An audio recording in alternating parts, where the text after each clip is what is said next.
नमस्कार मेरे प्यारे साथियों, मैं डीपी आज एक नए वीडियो के साथ आप लोगों के सामने और मेरा आज का ये वीडियो है दो टॉपिक्स पर है। एक तो फ्लड से संबंधित है और दूसरा है रसिया यूक्रेन वार से संबंधित। दोनों से रिलेटेड है। सबसे पहले आइए थोड़ी सी चर्चा फ्लड की कर लेते हैं। आजकल एक बहुत विचित्र सिचुएशन दिखाई पड़ रही है। आए दिन पेपर में हम लोग पढ़ते हैं कि बेंगलोर शहर पूरा बाढ़ से डूब गया, मुंबई बाढ़ से डूब गई, हरियाणा नहीं दिल्ली के पास जो गुड़गांव का एरिया है, गुरुग्राम का एरिया है, वो पूरा बाढ़ से डूब गया आदि आदि।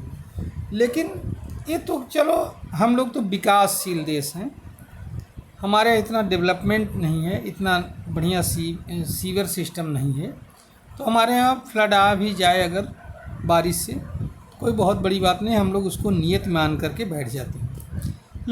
लेकिन आश्चर्य तब होता है जब यही फ्लड दुनिया के सबसे बड़े शहर में आ जाए। और आज इसी पर खबर आई, राइटर की खबर है 15 जुलाई 2025 की कि severe storm in New York city kill 2 in new Jersey flood. New York city में सीवियर स्टॉर्म आया और उसके साथ फ्लड आया, सबवे तक डूब गए। आप लोग इसके फोटोग्राफ्स को देख सकते हो टीवी पर या मोबाइल पर। और न्यू जर्सी में तो इतना तेज फ्लड रहा कि 2 आदमी मर गए। आप समझिए, न्यू जर्सी में 6 इंच बारिश हुई 2.5 घंटे के अंदर, समझ रहे हैं। और इसी तरह से वेस्टचेस्टर काउंटी में यहाँ पर 5 इंच बारिश हुई, 5 इंचेज 1 घंटे के अंदर। तो इस तरह से अमेरिका का वो जो न्यूयॉर्क के आसपास का एरिया, सिटी का एरिया, और न्यूयॉर्क अपने आप में इतना ज़्यादा बारिश हुई, वहाँ फ्लड आ गया। तो कुल मिलाकर के हम ये कह सकते हैं कि इस बदलते हुए मौसम के मिजाज की वजह से हम किसी स्थान की गारंटी नहीं ले सकते कि यहाँ पर फ्लड आएगा, यहाँ पर नहीं आएगा। डिपेंड करेगा बारिश की इंटेंसिटी है कितनी। अगर ज़्यादा इंटेंसिटी है तो फ्लड आने जाना है। आइए अब मेन मुद्दे पर बात करते हैं। मेन मुद्दा है हमारा रसिया यूक्रेन वार। आजकल रसिया क्या कर रहा है, यूक्रेन के ऊपर रह करके भीषण बमबारी कर देता है। अब बमबारी कैसे करता है? ड्रोन की सहायता से। वैसे मैंने पिछले वीडियो में कवरअप भी किया था, 4 साल से ज़्यादा युद्ध को हो गए हैं और अभी तक कोई प्रगति इसमें रुकने की दिखाई नहीं पड़ रहे हैं। उसका कारण ये है कि नेटो जो है यूक्रेन को नाजायज़ समर्थन दे रहा है। इस समय नाजायज़ यूक्रेन की जनता को मरने के लिए छोड़ दिया गया है सड़कों पर ऐसे ही, और जो बचे हुए हैं उनसे कहा गया कि आप सेना को ज्वाइन करिए और लड़िए, चाहे मरिए चाहे जिए, हमसे कोई मतलब नहीं है। ठंडक आने वाली है, फिर जनता वैसे ही परेशान होगी, गरीब जनता, जो बची खुची जनता होगी।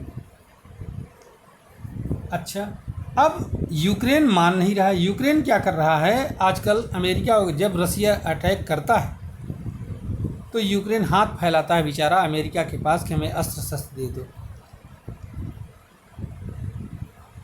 अमेरिका कहता है कि अस्त्र शस्त्र अब ऐसे नहीं मिलेंगे। भाई देखो, यहाँ कोई फ्री ऑफ कॉस्ट कोई चीज़ नहीं है। आप पेमेंट दो, अस्त्र शस्त्र मिलेंगे, आपका पेमेंट कोई भी दे। तो यूरोपियन यूनियन ने काजा कल्लास, इन्होंने जो है एक टॉप जो है EU डिप्लोमेट हैं, यूरोपियन यूनियन की डिप्लोमेट हैं, इन्होंने ये अपने भाषण में कहा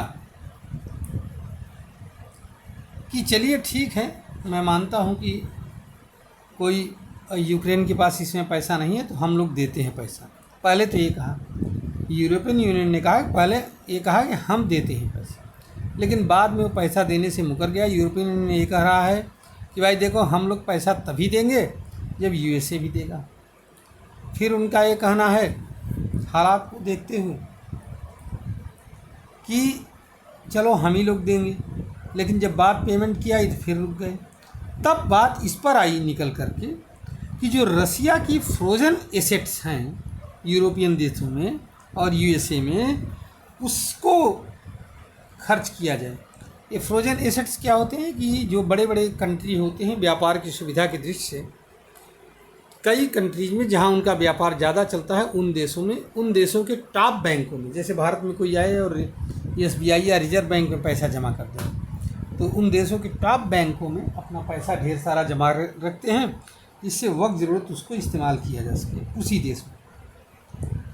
ये तो जनरल कॉन्सेप्ट। यूरोपियन यूनियन और अमेरिका में रूस के काफ़ी एसेट्स हैं, इनको फ्रीज कर दिया गया है रसिया यूक्रेन वार के समय से ही। अब आप समझिए कि लगभग $300 बिलियन का एसेट है जिसको फ्रीज किया गया है। इसमें से यूरोपियन यूनियन के जो सेंट्रल बैंक हैं वहाँ पर $200 to $250 बिलियन, US के $45 बिलियन, जापान के $60 बिलियन, फ्रांस के $70 बिलियन। ठीक है, ये सारी स्थितियाँ इस बात को बताती हैं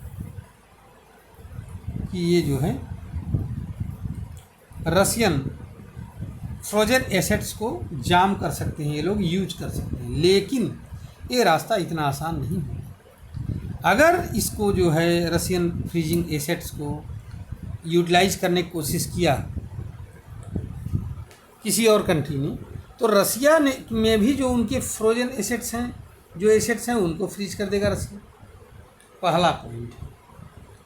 दूसरी बात ये है कि रसिया भी तो जो है ये करेगा कि वहाँ पर ये हो सकता है इलीगल मैटर प्रॉब्लम पैदा हो जाए, लीगल प्रॉब्लम पैदा हो सकता है, और इंटरनेशनल कोर्ट ऑफ जस्टिस में जा सकता है रसिया अपनी सुनवाई के लिए। समझ रहे हैं आप इस बात को? इसके अलावा यूरोप की साख भी है, USA की साख है।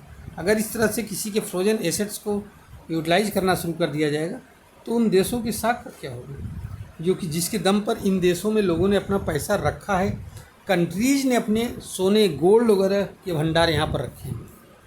इसमें स्विट्ज़रलैंड के बैंक हैं, यूनाइटेड किंगडम के बैंक हैं, जर्मनी और फ्रांस में बैंक हैं, USA में बैंक हैं, जहाँ की लाखों करोड़ों डॉलर, अरबों खरबों डॉलर वहाँ रखा गया है।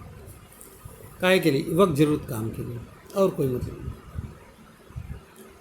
तो अब ये समझ में आ रहा है कि रसिया भी कुछ कर सकता है। जब ये समझ में आया यूरोपियन यूनियन को, तो इन्होंने ही कहा, काजा कल्लान,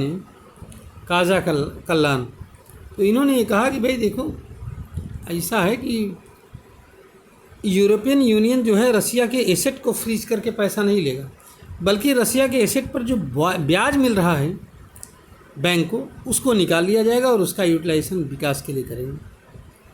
ठीक है,